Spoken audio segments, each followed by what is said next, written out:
بسم الله الرحمن الرحيم الحمد لله رب العالمين والصلاة والسلام على نبينا محمد وعلى آله وصحبه أجمعين أما بعد. So alhamdulillah, after completing two series in this masjid, we're moving on to our third book inshallah, which is the explanation of the book Al-Arba'un an-Nawawiyyah, the 40 Hadeeth of Imam an-Nawawi rahimahullah. And just before we begin, a couple of points, because some people are confused regarding a few things.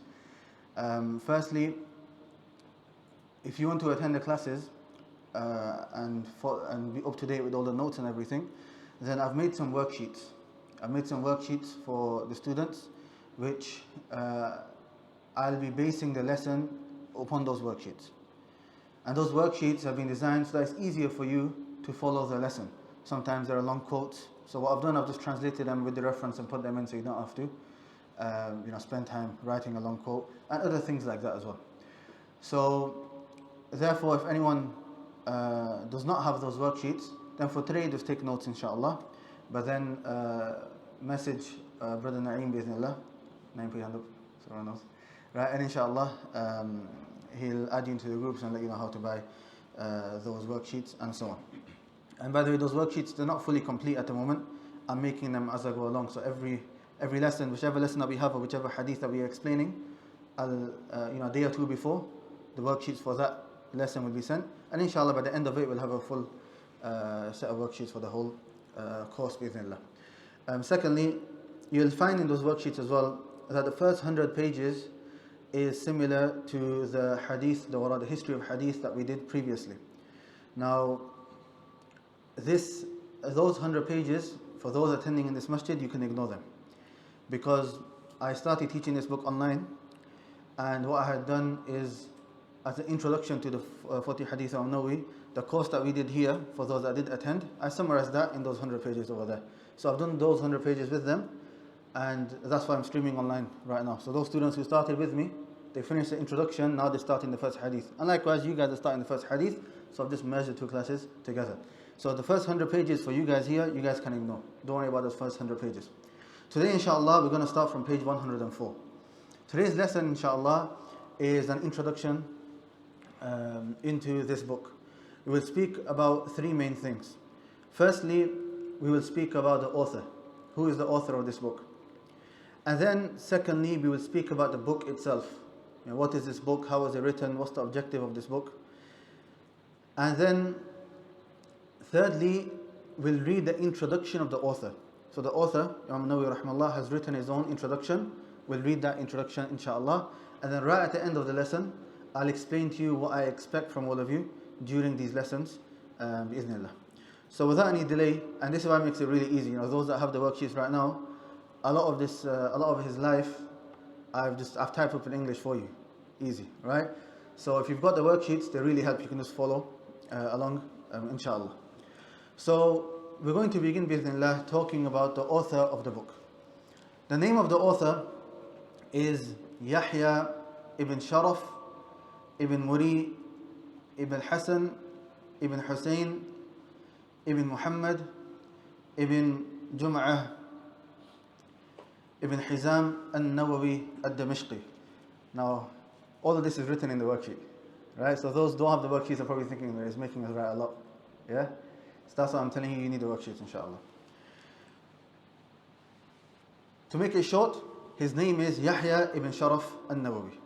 Yahya ibn Sharaf an-Nawawi rahimahullah.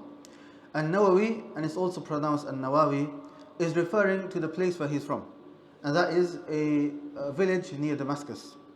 So an-Nawawi is referring to where he is from. Just like if somebody is from Medina, he'll say that he is Madani. Somebody's from Makkah, he's Makki. Right? Somebody's British, Britani. Right? Somebody from Pakistan, Pakistani, and so on. So he was from a place called Nawa, hence he is known as Imam an-Nawawi. And it's also pronounced an-Nawawi as well. He had a title that was given to him, like how Umar radiallahu anhu was given the title Amirul Mu'mineen, the leader of the believers, and Ibn Taymiyyah rahimahullah was given the title Shaykh al-Islam, and so on. Likewise, Imam an-Nawawi rahimahullah was given a title, and his title was Muhyi ad-Din. Muhyi ad-Din. And Muhyi ad-Din means the one who gives life to the religion. or the reviver of the religion. And this was a title which was given to him during his lifetime, and it was something that he mentioned himself that he disliked people calling him with this title. So even though it was used in his lifetime, he mentioned that he disliked this title being used for him. And as for his kunya, a kunya is a name which is used by the Arabs as a form of respect. So instead of calling somebody, for example, if you were to call your father, would you call him by his first name? You wouldn't. You would give him a different title, right? So the title that the Arabs would give is called a kunya. And a kunya normally starts for a man with Abu and then the name of the eldest child. And for a woman, and the name of the eldest child. So Abu means father. Father of and the name of the child. For example, my father's kunya would be Abu Huzaifah. Right? So Imam an-Nawawi rahimahullah, his kunya was Abu Zakaria. Abu Zakaria. And Imam an-Nawawi rahimahullah actually never got married and he didn't have children. So Zakaria is not the name of his child.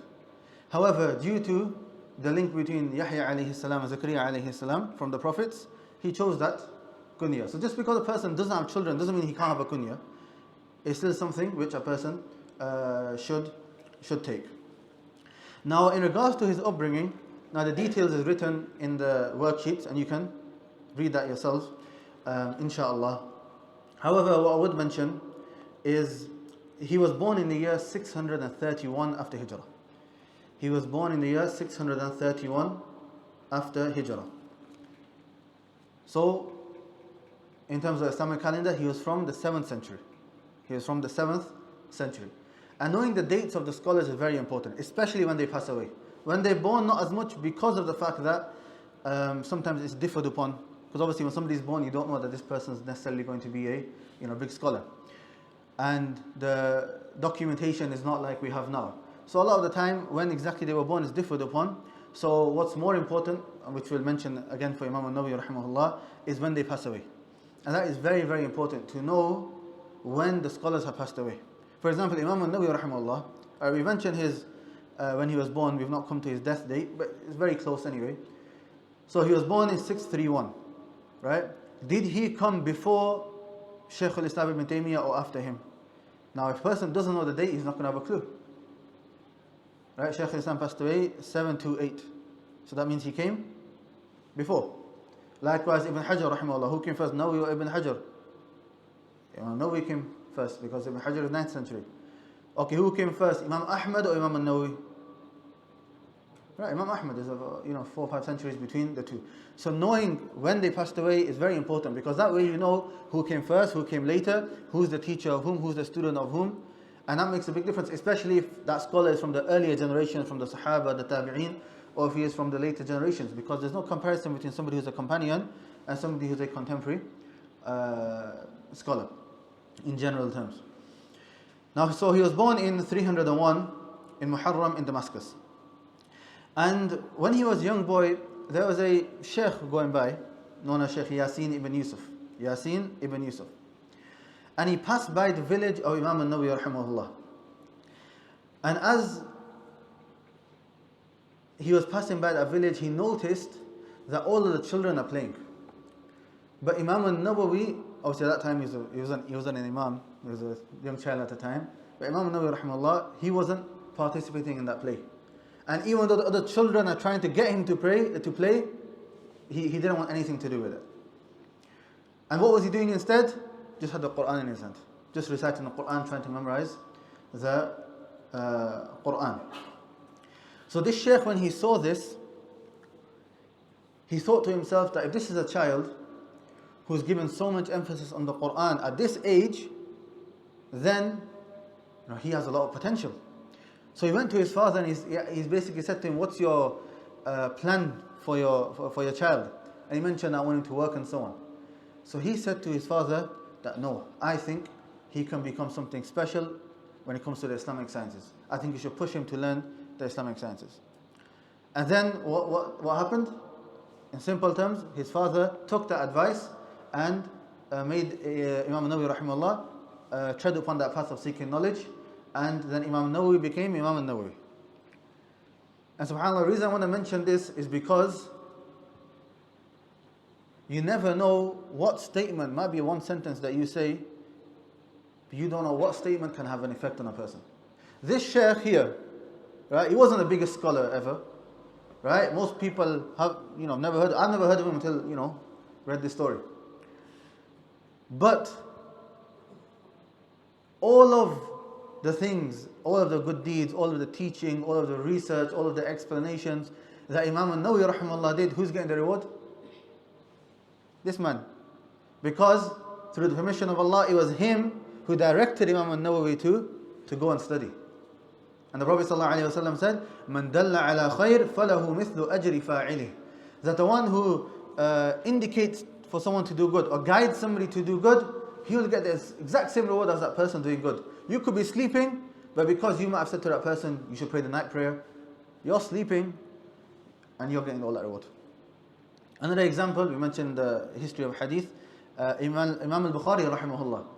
His teacher, Hakim Rahuya, he was sat with him and he said, generous suggestion. He said, I think you should compile a book which contains all of the authentic hadith. And he said, فَوَقَعَ ذَلِكَ. That statement of his settled in my heart. And that made me write Sahih Bukhari. So who's getting all the reward for Sahih Bukhari? It's Hakim Rahuya. So that's why always advising one another, motivating one another is very important. And لا تحقرن من المعروف شيئا. The Prophet said, do not belittle any form of goodness that there is. Because you don't know. There could be one small word that you say, and it's from the greatest actions that you have ever done. In another hadith of the Prophet in Bukhari, he says that maybe a person speaks one word, kalima. He says one word, لا يلقي لها بالا, which he doesn't even think about. He just said it. He didn't think anything of it. But that causes him to enter the hellfire. And then the opposite. Maybe he says a word that he doesn't think about, and that causes him to enter paradise. Just one word. So that's why we should never belittle any form of goodness and any form of advice to one another. And likewise, on the other side, we shouldn't be from those people that when advice comes to us, we reject it. In a hadith where Islam said, the worst of people are those that when his brother says to him, ittaqillah fi Allah, he says, alayka bi nafsik. Just worry about yourself, don't worry about me. But rather, if you look at how the Prophet ﷺ was with the Sahaba, how the Sahaba were with themselves, how the Tabi'een were, when they would remind each other of fearing Allah, doing this, doing that, they would take it straight away without any questions. Now, then after that, there's a section on some of the teachers and students of Imam an-Nawawi, rahimahullah. And then after that, his desire and crave for learning. Now, you can read the paragraph, but in there you can see that in the worksheet I've highlighted one part, which is that he used to read daily 12 lessons. How many lessons a day did he have? 12 lessons. And I've heard some even say that 12 lessons he used to attend, and then for 12 hours he would be revising those 12 lessons that he took. Meaning the full day, what would he do? Just be learning, just be revising, just be studying. And that shows that if a person truly wants to reach the highest statuses of knowledge, a person that even though he's passed away like 1,000 years ago, his name is still being mentioned now. People are still making dua for them. People are still benefiting from their works. You have to be utilizing your time and benefiting from your time. You can't be wasting any of your time. They say that Imam an-Nawawi rahimahullah, when guests used to come to his house, whilst talking to them, he used to sharpen his pencils. Obviously the pens, they don't have pens like they used to have back in the day. So this is something which, sharpening a pencil doesn't require a lot of attention, right? So you can speak to somebody, but he's sharpening his pencil at the same time. So that when it comes time to study, you don't have to waste any time sharpening pencils, go straight to reading. He said that Imam al-Albani rahimahullah, he changed the door handle the way it was, I can't remember on the left or the right, he changed it around just so that it saved him a few seconds when it came to opening the door. He said, no, my time's precious, I need to save those few seconds. And some of us might think, what's a few seconds? But the point may not necessarily be 1 or 2 seconds, even though you can maybe get, when you pass away, every minute is going to be important. But the main thing is what is the mindset? That they know, right, my time is limited. Every time a day goes by, that's some time gone which I can never get back. And then on the day of judgment, we'll say to Allah, oh Allah, allow us to go back to the dunya just so that we can give some money in charity, just so that I can do one sujood, just so I can pray one prayer. So they know from now not to waste any time. Ibn Aqil al-Hanbali rahimahullah, they say that he used to, when he used to have his food, especially they used to eat bread and so on, he used to mix it with water so that it's not that hard and it's easier for him to chew and he can eat it quicker. And these small little things, but look how they would save their time. So sometimes you're walking, for example, you're walking for 20 minutes, or it takes you 10 minutes to go to the masjid. Right, that's 10 minutes of a lecture you can listen. 10 minutes there, 10 minutes back, that's 20 minutes. Right? Or if you speed it up, 1.5 times 2, that's even more. Right? Or if you're reciting Quran, at least, if you medium pace, maybe a quarter of a juz you can recite. Quarter there, quarter back. That's half a juz for one salah. Maybe if you're able to recite quicker, you can do half a juz. Right? So it's very important that we utilize our time and that we do not waste our time, especially those who are young in age. Because, as Umar radiallahu anhu, he said, تَعَلَّمُوا قَبْلَ أَن تُسَوَّدُوا, or in a riwayah, تَسُودُوا, that learn before you become busy. Learn before you become busy, and learn before people start asking you questions. A time will come, now you're the teacher, people are going to ask you questions. If you didn't put your time in before, you didn't put the effort in before, you're not going to know the answers. And you're going to regret wasting your time previously. And as Al-Hasan al-Basri rahimahullah said, Al-Hifzu fi al-Sighar kan-Naqshi fi al-Hajar. That memorization when you're young is like an engraving in a stone. When you engrave something in a stone, right, it's going to stay, it's not going to go, it's not going to leave. Right? So therefore, why do we make the children memorize Quran? Normally it's easier for them to memorize the Quran. And it stays with them a lot quicker. So therefore, if you're young in age, don't think, I'll do it later, let me finish uni, let me do this. Right? Every year something else is going to come. After college, uni comes. After uni, work. And then marriage. And then children. And it's going to procrastinate. And that is from the biggest tools of shaitan against the believers, at-tasweef, making them procrastinate. And the Prophet ﷺ said that a person's feet or the slave's feet will not move on the day of judgment until he is asked about 4 things. One of them, فِي عُمْرِهِ فِي مَا أَفْنَاهُ. He'll be asked about his life and how he spent it. That time that he had, how did he spend it? And the Prophet ﷺ said, 2 things, 2 blessings that most of the people are heedless of, as-sihhatu wal-faragh. Good health and free time. And you'll find that the Muslims, the attitude now is the opposite. They have free time, right, come let's kill some time. They were the opposite. They were busy, they found a minute, they would utilize that minute. So it's very important that a person who wants to benefit, especially if a person wants to reach a very high status in knowledge, wants to become a scholar, wants to become a true student of knowledge, wants to reach those high statuses, right? Then he has to be utilizing his time. You have the disbelievers waking up 5 a.m. in the morning to walk their dog, right? And we can't even get up to pray Fajr. Never mind, a student of knowledge should be waking up before Fajr, praying Salah, Qiyamul Layl, recite, memorizing Quran, and so on. Now, the next point is the simplicity and the niceness of manners. Imam an-Nawawi rahimahullah, and this is something that you'll find with all of the scholars. If you read books of the biographies of the ulama, read Sir A'lam al-Nubala by Imam al-Zahabi, read all these other biographies of the scholars, when you read these, right, you expect it to be full of pages regarding their knowledge, because it's such a big scholar, right?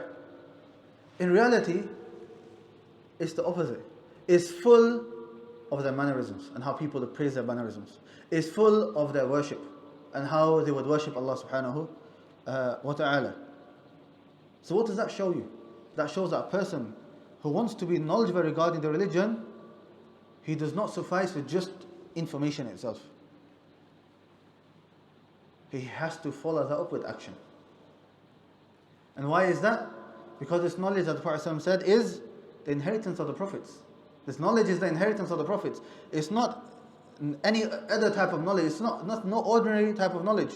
And that's why the gatherings, as the Salaf used to say, if you want to look at the gatherings of the prophets, look at the gatherings of the scholars. And that's why true knowledge is that knowledge which gives you the fear of Allah subhanahu wa ta'ala. As Ibn Mas'ud said, لَيْسَ الْعِلْمُ بِكَثْرَةِ الرِّوَايَةِ وَلَكِنَّ الْعِلْمُ الْخَشْيَةِ. Knowledge is not being able to narrate. But knowledge is having that fear of Allah subhanahu wa ta'ala. And likewise, that knowledge should also have an effect on your character, on your conduct, your mannerisms. Imam Ahmad rahimahullah 5,000 people used to attend his lessons, as Ibn Muflih mentioned in Al-Adab al-Shar'iyyah, 5,000 people used to attend his lessons, only 500 will be writing. The others will be benefiting from his mannerisms, how he was, how he conducted himself. As for information, anyone can pick up a book and just read, right? But that's not going to benefit a person. From one angle, the most knowledgeable person is probably shaitan. Right? He's been there from the beginning. He knows everything what's been going on. Has that benefited him? It's not benefited him. Why? He didn't follow that up with action. When Allah subhanahu wa ta'ala commanded him to do sujood, did he have knowledge? He has knowledge. Allah's directly commanding him, right? So he has knowledge what to do. He has to do sujood to Adam alayhi salam. But did he act upon that knowledge? He didn't act upon that knowledge. Did that knowledge benefit him? It didn't benefit him. Rather, it was a proof against him. Right?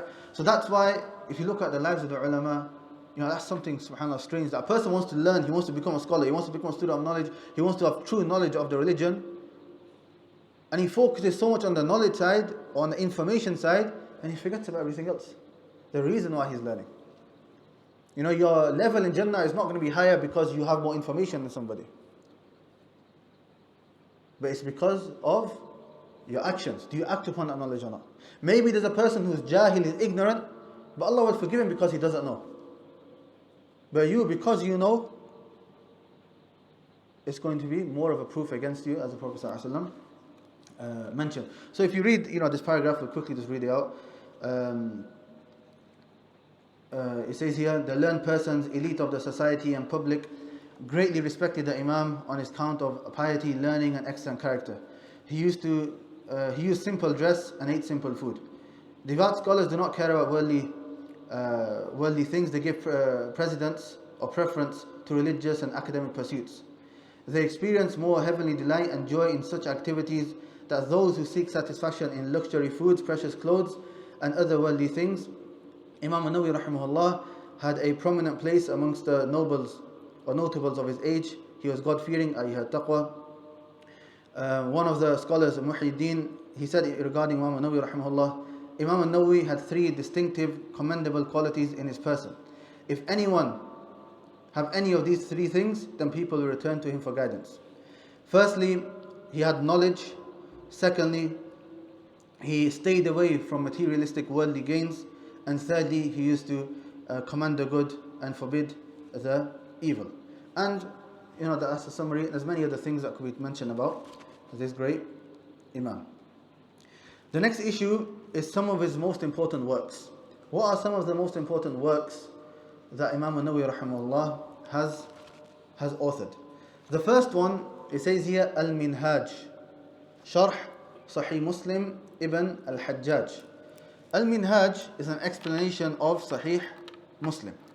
Al-Minhaj is an explanation of Sahih Muslim. The book Sahih Muslim, the Hadith book? The main explanation for that book is the explanation of Imam an-Nawawi rahimahullah. That's the main explanation.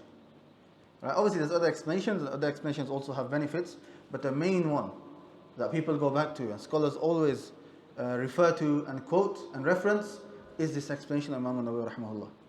And what's funny as well is that it's not actually a very long explanation. If you look at Ibn Hajar's explanation rahimahullah of Sahih Bukhari, known as Fath al-Bari, that's voluminous, 15 volumes, 20 volumes, depending on the print. Imam an-Nawawi's rahimahullah is small, 6 volumes, 7 volumes, maybe half the size, maybe less. Right? But, subhanAllah, and we're going to talk about this in a little while, it just shows the precision that he had in his works. That he wrote little, but the benefit was a lot. And then also it goes back to his sincerity as well, which we'll talk about shortly. The second book is Al-Adhkar. Al-Adhkar, again, it's a book which you can find in one volume. Adhkar, the word Adhkar in Arabic is a plural of dhikr. I.e., this is a book that he has mentioned all of the Adhkar that a Muslim should say. All of the dhikrs that a Muslim should say.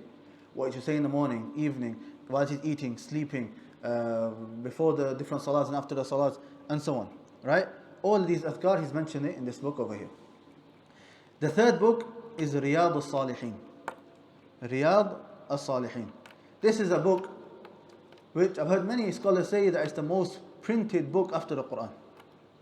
It's the most printed book after the Quran.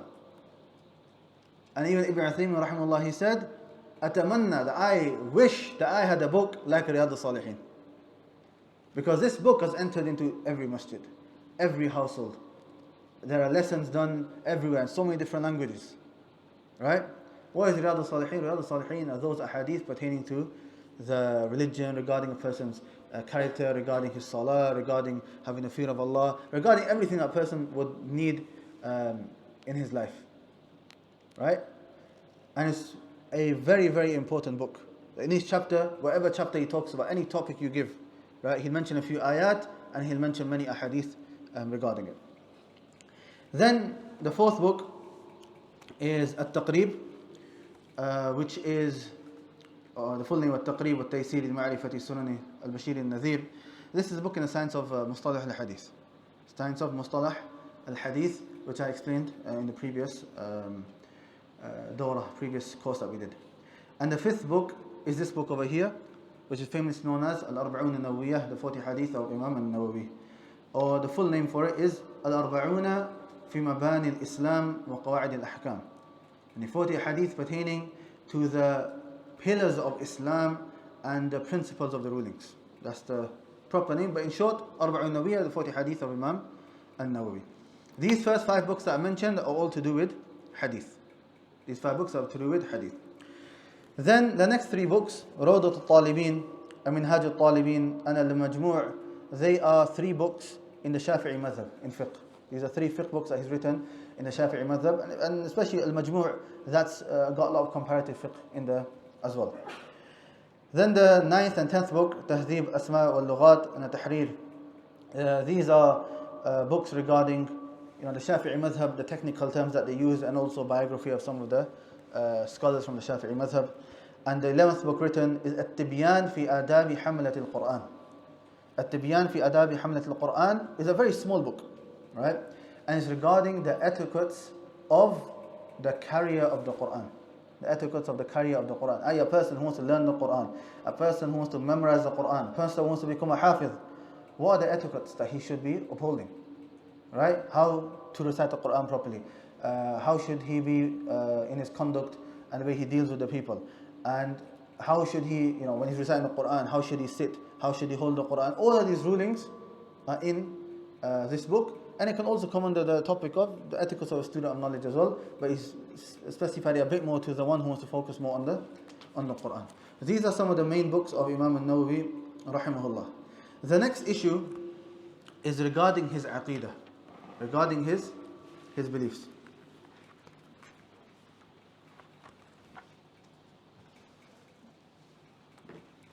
Now, especially in recent times, a lot of people, they want to attack Imam an-Nawawi rahimahullah. Imam an-Nawawi and Ibn Hajar, these two. And they would say that these two were from the sect known as the Asha'ira. The Asha'ira are a sect who are not from Ahlul Sunnah, right? And for those that don't know, we can go into details in other books, inshallah. But in simple terms, they are not from Ahlul Sunnah, and they're from the people of innovation. So, Imam an-Nawawi and Ibn Hajar, they sometimes said certain things, especially when it came to the names and attributes of Allah, which corresponded with what the Asha'ira say. So therefore, there are some people who have come with a doubt saying that Imam an-Nawawi and Ibn Hajar, them two are Ash'aris from the Asha'ira, and therefore we should not take knowledge from them. And therefore we should not read their books. And some have even gone to the extent to say that their book should be burnt. And this, without a doubt, is ignorance. But rather, if you look at the scholars, right, and even the scholars, the contemporary ones, Ibn Uthaymeen, Shaykh Salih Fawzan, and many others, right, rahimahumullah, you'll find that they consider these two great imams from the imams of Ahlul Sunnah. They consider these two imams from the imams of Ahlul Sunnah. And why is that? For 3 reasons. In summary, for 3 main reasons. The first is because they have found in their statements that those mistakes that they made, they retracted from them. They retracted from them.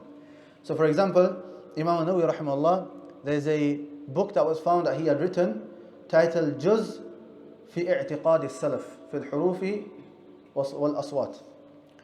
This book, within there, he had mentioned that he, there's many different quotes within there, but he mentioned within there basically that he has gone back to the madhab of the Salaf. And he's not upon the methodology of the Ash'ari and the mistakes that they have made. And like that, Ibn Hajar rahimahullah as well, if you read the end of Fath al-Bari, he has similar speech, right? Anyone who wants to read those quotes, in the worksheet I put a link to the website of Shaykh al-Muhsin al-Abbad, who's a Hadeeth of Medina. He's written a long article regarding this, mentioning all of those quotes. You can go back to it. The issue is it's in Arabic, so it shows the importance of Arabic. But if anyone does want to, they can go there, inshallah, and I put the link in the worksheets. The second point is that if you look at their methodology is not the methodology of the Ash'ari. And the way the Ash'ari have written their books, right? They have not written it in the same way. Rather, they have written it the way the scholars of the Sunnah have written these books. So, for example, you won't find Imam an-Nawawi and Ibn Hajar saying that there are only 7 sifat, 7 characteristics. Or you won't find them saying that we give precedence of the intellect over the text. You won't find that in their speech. So therefore, and then come to the third point now, is that we have to be just when it comes to giving a ruling upon them. Right? And it's not for beginner students of knowledge to give a ruling upon them, but from what the scholars have said of Ahlul Sunnah, that they are very just. And they say, look, because their methodology, their principles, and the majority of their works is not upon their methodology, that shows that they are not upon what they are upon. Rather, they are upon what Ahlul Sunnah are upon. But at the same time, yes, they made certain mistakes, and we have to clarify those mistakes so that other people do not fall into mistakes. That's why there is a difference between a person from Ahlul Sunnah who makes a mistake and a person who's from people of innovation and he makes a mistake. The person of innovation making a mistake is making a mistake because of his innovation and his innovative principles and methodology. Whereas the person from Ahlul Sunnah making a mistake has just made a mistake, and everyone makes mistakes. And this answer that I've given you is a very summarized answer. There is a longer answer, which is 40 minutes long, on YouTube by Shaykh Abdul Salam al-Suhaimi, Hafidhahullah. I'll put a link in there for anyone who wants to watch that whole thing, inshallah. And lastly, his death, he passed away in the year 676. Imam an-Nawawi rahimahullah passed away in the year 676. So when was he born? 631. And when did he pass away? 676. So how old was he? 45. He was only 45 years old, rahimahullah. I've mentioned how he, the story of how he passed away here. But subhanAllah, ponder over that. Imam an-Nawawi rahimahullah, his books, the first book in hadith that a person wants, he wants to study hadith, the first book studied is what? This book, 40 Hadeeth of Imam. A person wants to give general reminders to the people, right, and guide the people, or even a person wants to read by himself, or if a person of the family wants to read something to his family, which book? Riyadh al-Salihin, right? And even in the Shafi'i madhab, right, the Shaykh al-Maqrami, who was the Shaykh of the Shafi'i and Masjid al-Nabawi, he used to swear by Allah that Imam al-Rafi'i, who's another scholar in the Shafi'i madhab, was more knowledgeable than Imam al-Nawawi. He used to swear by Allah that he was more knowledgeable. However, if Imam al-Nawawi rahimahullah said something and Imam al-Rafi'i said something, whose statement is given precedence even in the Shafi'i madhab? Imam al-Nawawi's. Imam al-Nawawi's. Look at that status that Imam al-Nawawi rahimahullah was given. He was only 45. He's only 45. The Prophet became a prophet when? 40. 45 is not old.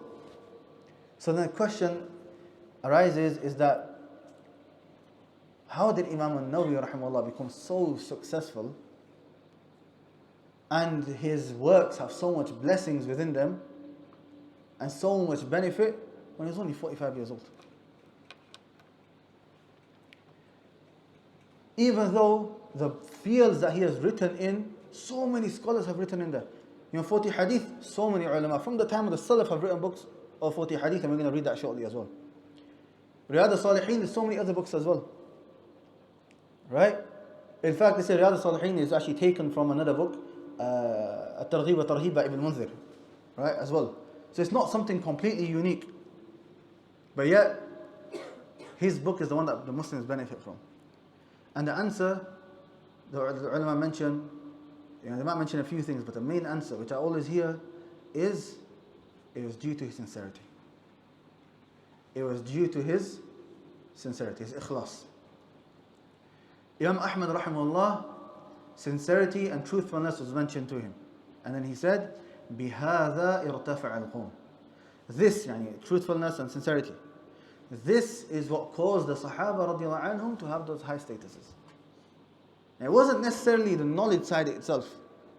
Now, how many people do you know are very knowledgeable, very eloquent, but then no one benefits from their works? Nobody benefits from their books. Right? So it's not necessarily about how well a person speaks or how much information that person has. It's about the sincerity. You are sincere to Allah subhanahu wa ta'ala and be truthful to Allah, Allah will do the same back to you. And He will open doors for you that you couldn't have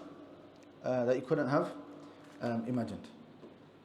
This, in summary, is a biography of Imam an-Nawawi, rahimahullah.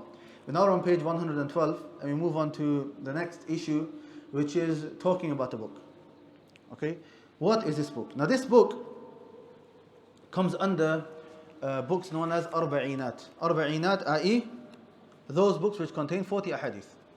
Those books which contain 40 ahadith. Now, not every single book which has 40 hadith has exactly 40. For example, Imam an-Nawawi's actually has 42. Right? I know it's called 40 hadith, but there's actually 42 hadith in there. And that's because the Arabs, they would round up. Just to make it easier and just to make it sound better, they would round up. And many times, even in a hadith, the Prophet ﷺ would mention numbers, and the reason for that number is not necessarily to restrict that number.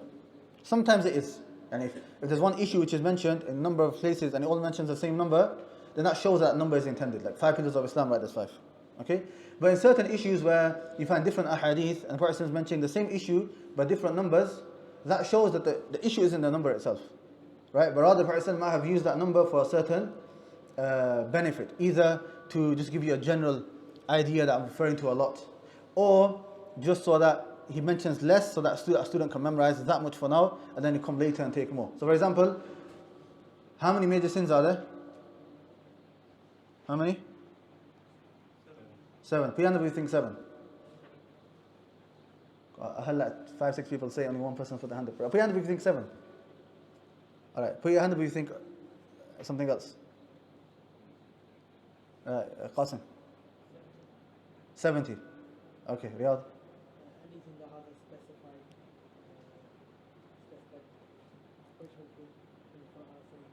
Yeah, that's what it is, but how many? I don't know. More than 70. Somebody else had a hand up? Say louder, can you? 170. 70 plus. Anyone else? Got any other answers? Right. Firstly, when the Prophet ﷺ mentioned 7 in that famous hadith, اجتنبوا السبع الموبقات, beware of the 7 deadly sins. شرك بالله وقتل النفس التي حرم الله, till the end of the hadith, right? It's not restricting it to 7. It's not restricted to 7. But these are just 7 from 7 major sins that I just mentioned in one hadith, but there's so many other hadith and ayat that show others as well. The Prophet mentioned 7 so that a person can memorize 7.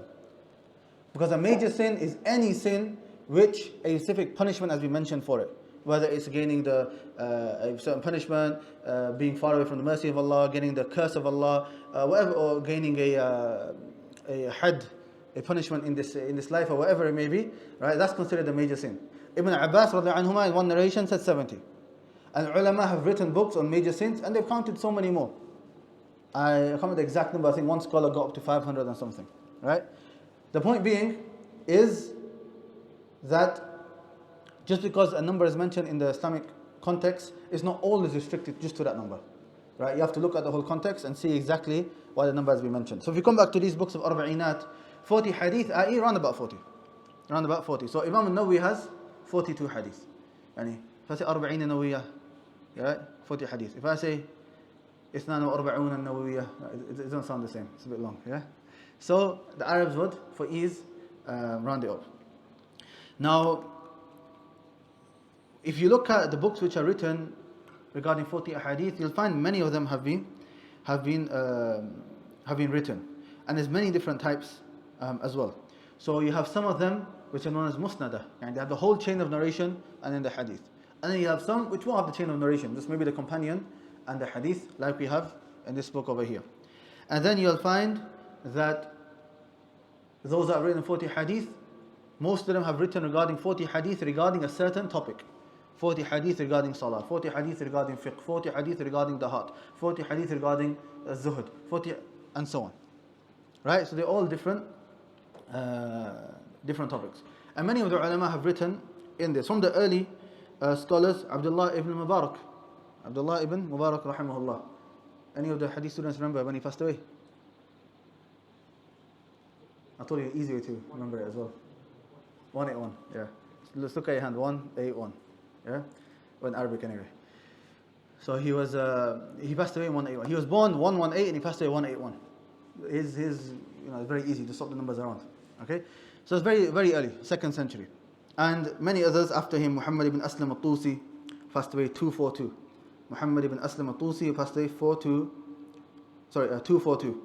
Then you have Ibrahim al-Dhuhali, who passed away 293. Ibrahim al-Dhuhali passed away 293. Al-Hasan al-Nasawi, who passed away 303. Al-Hasan al-Nasafi passed away 303. Abu Bakr al-Ajurri. Al-Ajurri is a great scholar as well. He's got a famous book called Al-Sharia. So Al-Ajurri passed away 360. And Abu al-Hasan al-Daraqutni passed away 385. Imam al-Hakim, the one who wrote al-Mustadrak, al-Hakim passed away 405. And you can see from early on, from 2nd century, ulama have been writing books in 40 hadith, right? So, well, which one have you heard of? When you mentioned 40 hadith, which one have you heard of? Just Imam an-Nawawi, right? You've not heard of any of the others. I'll get to that as well. Right, the next subheading says the asl of the book. The asl of the book, i.e. the origin of the book. The origin of the book. How did this book come about? How did Imam an-Nawawi write these 42 ahadith? There was a scholar before Imam an-Nawawi rahimahullah called Ibn al-Salah. Ibn al-Salah rahimahullah, who is a very great hadith in the science of, he's a great scholar. In the science of Mustalah al-Hadith, he's got one of the main books known as Muqaddimah Ibn Salah. Mustalah hadith, for those that don't know, it's the science where you study what makes a hadith authentic, what makes it weak, and all the different types of hadith and all of that.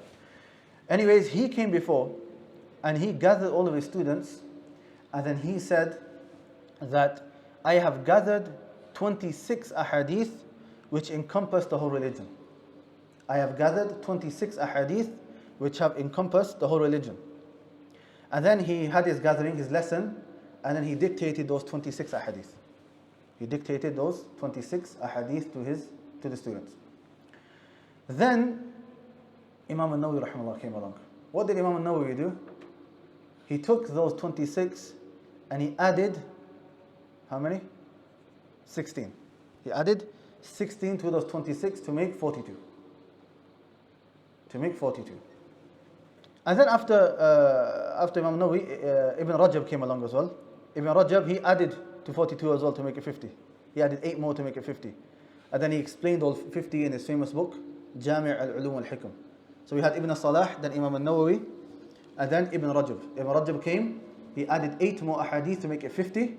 Then he explained all of them as well, all 50 in his book, Jami' al-Ulum al-Hikam, which is also translated into English.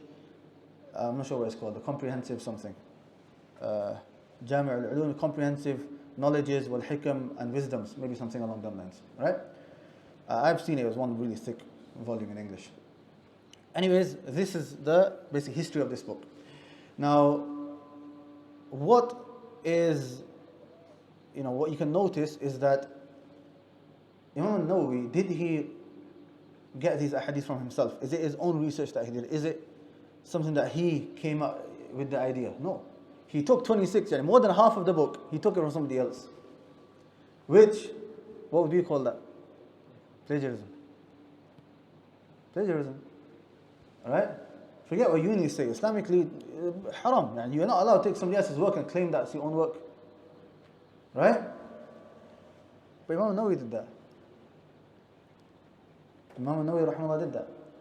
But why is it then his book is one of the most accepted books and beneficial and blessed books that there is in Islam,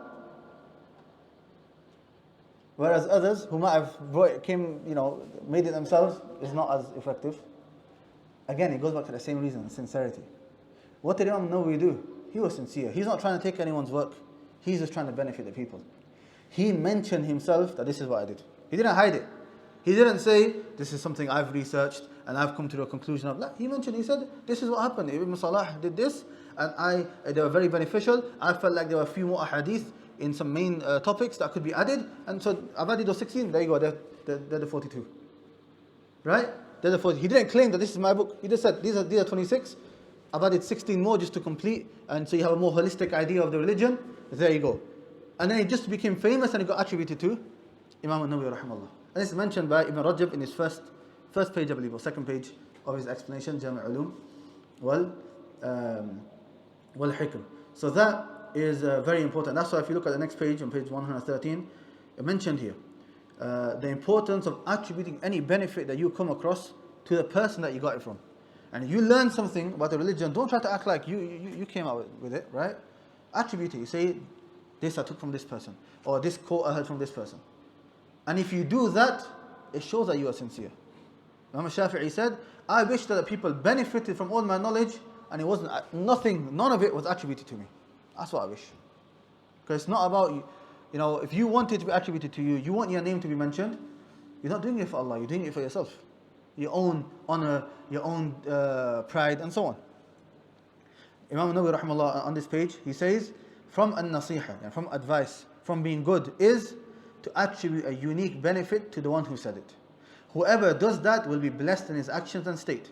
However, whoever tries to make it seem that another's benefit is his, then he is likely not to benefit from his knowledge. The people of knowledge and virtue continue attributing the benefit to who said it. We ask Allah subhanahu wa ta'ala to guide us to that always. Imam al-Qurtubi rahimahullah, he said, and my condition in this book is to attribute the statements to who said them, and the ahadith to their authors. For verily it is said, from the blessings of knowledge is to attribute the statement to the one who said it. That's something very important that we can take from Imam an-Nawawi rahimahullah. The next issue is what are the different explanations of this book. What are the different explanations of this book? Now, this book has many different explanations, right? Because this is, the most, you could say, one of the most famous hadith books. And the first book a student who wants to study the science of hadith, what's the first book that he studies? It's this book. Right? And the first hadith book a student wants to memorize is this book. Before Bukhari is big, You start with a small book to get yourself going, it's this book. Right? So, the explanations of 40 hadith of an-Nawawi are many. The first is Imam an-Nawawi's explanation himself. He's got a very small, concise explanation. It's not really an explanation of the meanings, more explanation of the words and how to correctly pronounce the words, and so on. A bit like a dictionary. Like the hard words, he would explain. Another explanation, the next one after that, was the explanation by Ahmad al-Ishbili. Ahmad al-Ishbili. Passed away 699. Then you have, after him, a very famous explanation. This explanation is very short. And each hadith for a one-page explanation, but it's very beneficial. It gives you the main meaning that you need. The explanation of Ibn Daqiq al-Eid. Ibn Daqiq al-Eid, who passed away 702. Then you have an explanation by Imam al-Tufi, passed away 716. You have an explanation of Ibn al-Attar, passed away 724. Ibn al-Attar, he's known as the small Nawawi. He's given the nickname as an-Nawawi as-Saghir, the small Nawawi. You have the explanation of Ibn al-Mulaqqin, who passed away 804. These are the earlier explanations. Now if you come to contemporary times, the explanations are so many. They don't end. And that also shows, subhanAllah, the greatness of this book.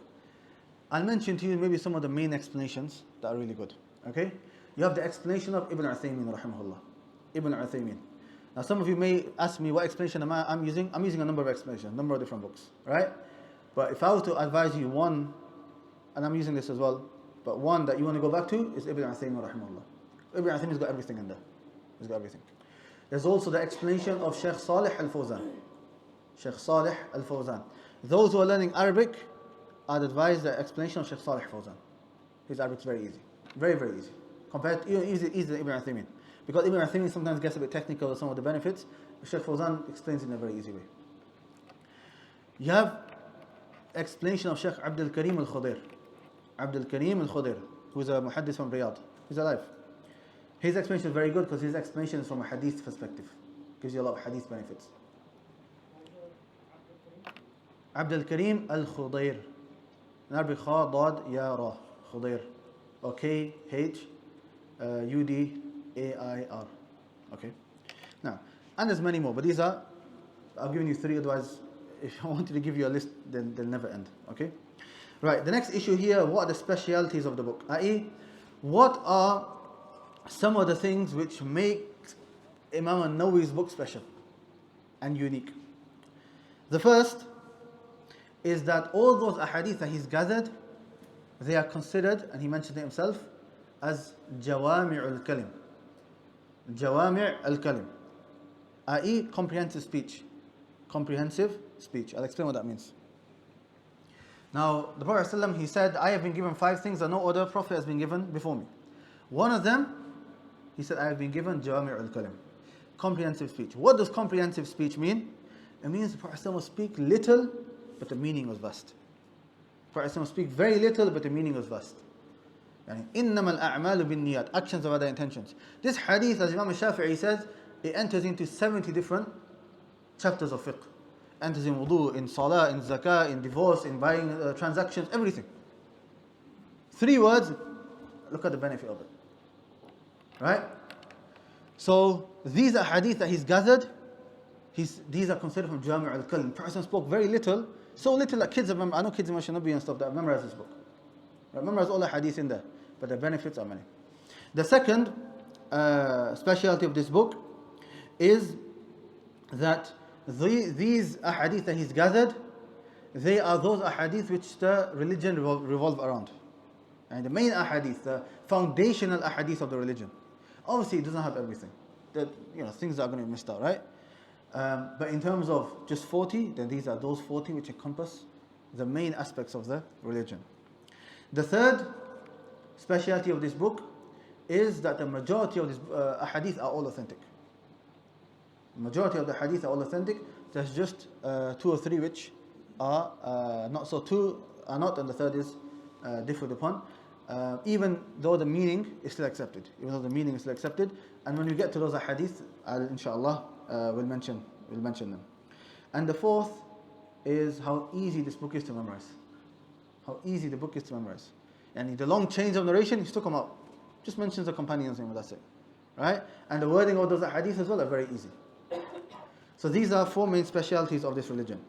The next issue, what are the conditions of the book mentioned by the author? Now Imam an-Nawawi rahimahullah, within his own book, he's written an introduction, which you're going to read. In the introduction, to summarize the introduction, he mentions 7 conditions. He mentions 7 conditions of this book. The first condition is that it's 40 hadith. It's 40 hadith. I mentioned what it means, 40 hadith, i.e., as a general number, more specifically is 42. The second thing that he mentions is that these ahadith are not regarding one chapter, but they are regarding the whole religion.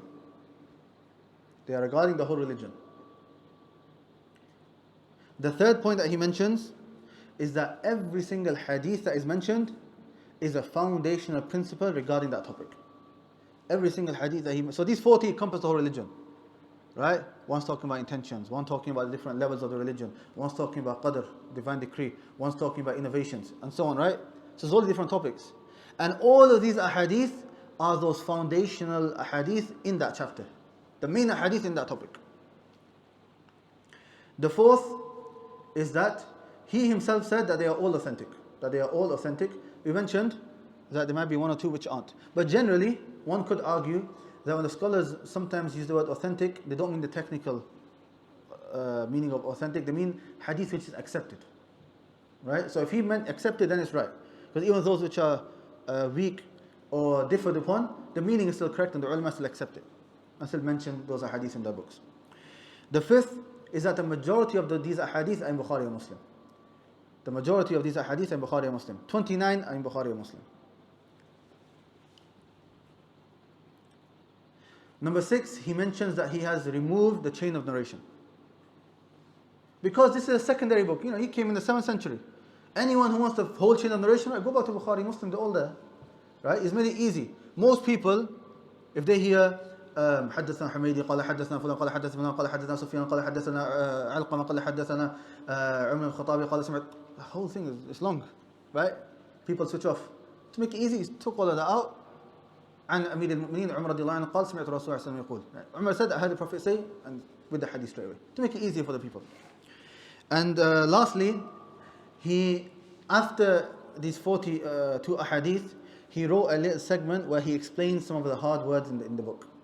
He explains some of the hard words in the book.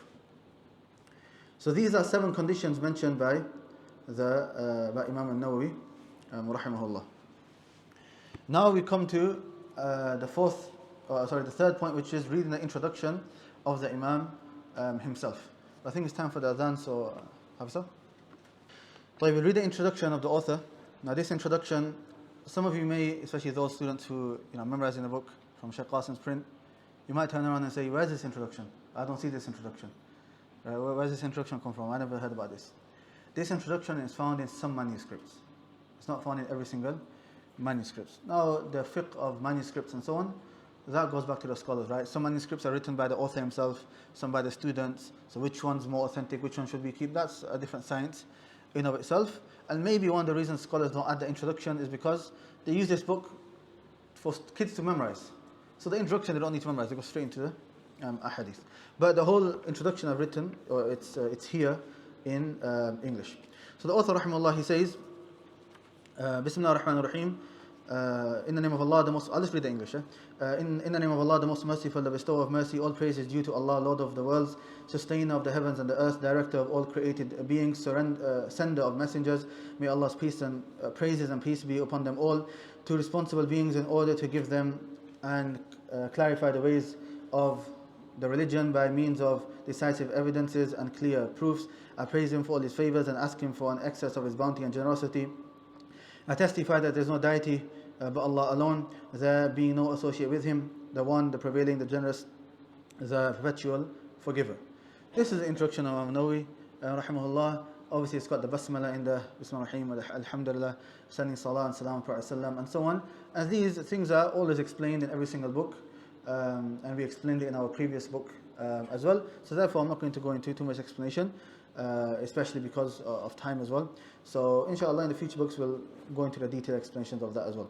Then he says, I testify that our Master Muhammad is his servant and messenger sallallahu alayhi wa sallam, his beloved and his pure friend, the best of creatures and the best of mankind, the one honored through the mighty Quran, the continued miracle over the succession of years, and through sunnahs that enlightened those seeking right guidance, distinguished for comprehensive speech, i.e. the Prophet is the one who's been given comprehensive speech, Jami' al-Kalim, as we explained, and ease in religion. And the religion is easy. In the hadith, ad-dinu yusr, the religion is easy.